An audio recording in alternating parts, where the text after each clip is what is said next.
Hello, Sula here from MistyHilltops.com. Thanks for stopping by. In this video, I will show you how I create a traveler's notebook layout titled Beans.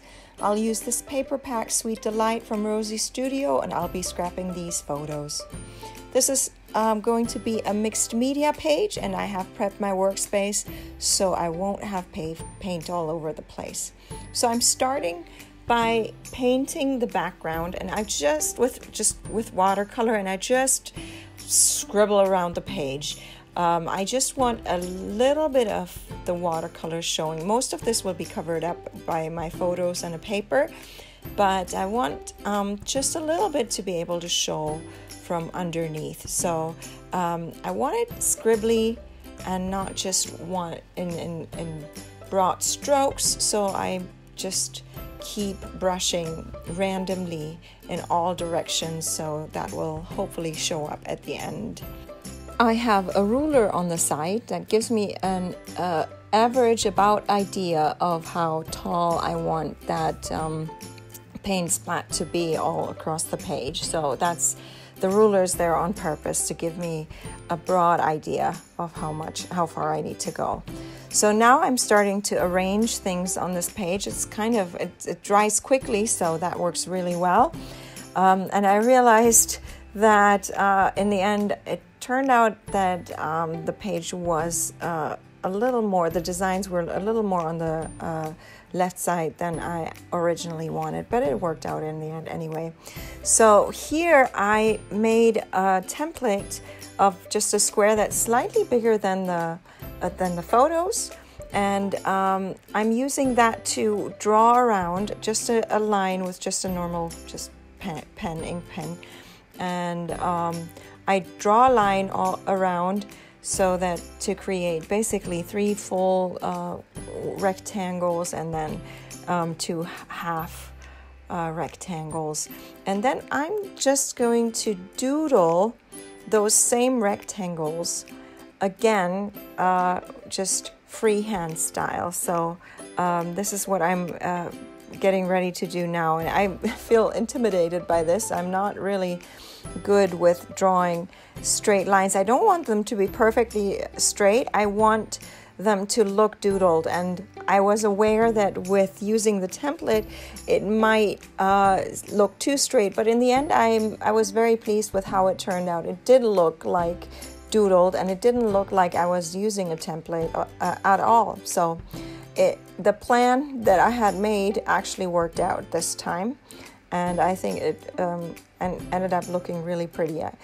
Considering how simple this page was, I was very pleased with the outcome of it when I saw in the end. So here I have the pages, like the design doodled, and that's where I will be working. So here I have 2 photos and then a piece of paper that will go there, and then the rest will be embellished. Here I am actually distressing the edges of the paper. I like to do that to give the page a little more dimension, and notice how that paper will go across the 2 pages of this traveler's notebook spread.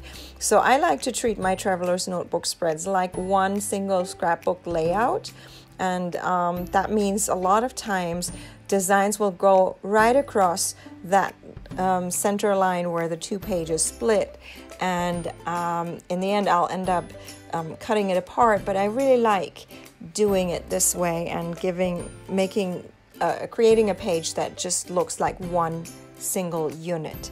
So here I'm just gluing this on. This is from an ephemera pack that comes along with this paper pack, so I decided to use that really big flower that I wouldn't know how otherwise to really use on such a small layout, and so that goes right in the middle there and will be cut apart, obviously. So then comes the title. The title I painted first on just with watercolor, because it has similar colors. I don't have similar color paper to cut it from, so the watercolor hits the color of my paper pack, and so I just painted some watercolor and then used my alpha die cuts to cut this out. So once I've arranged everything on the page, I'm starting to glue this down. Now see, I am using this card to show me where that cut line will be, because I want to be a little bit aware of where I put that flower and how I put it there, because I'm aware that there will be the cut. Here I'm gluing down some word strips that I made on my computer, just type them up and cut them out after I printed them on cardstock, and so I think they make a lovely addition to my pages. There's a video of how I create these word strips, so if you want to know about that, you can check out my YouTube channel and you'll find it there, just a couple of weeks ago. And also, there is a freebie that goes along with this. It's a PDF where you can download just those word strips that I already created. So again, here comes the title that goes down there. I glue it down. I prefer using alpha die cuts because I don't end up with a whole bunch of stickers that I don't even need from if I use an alpha sticker sheet. So that works really well for me.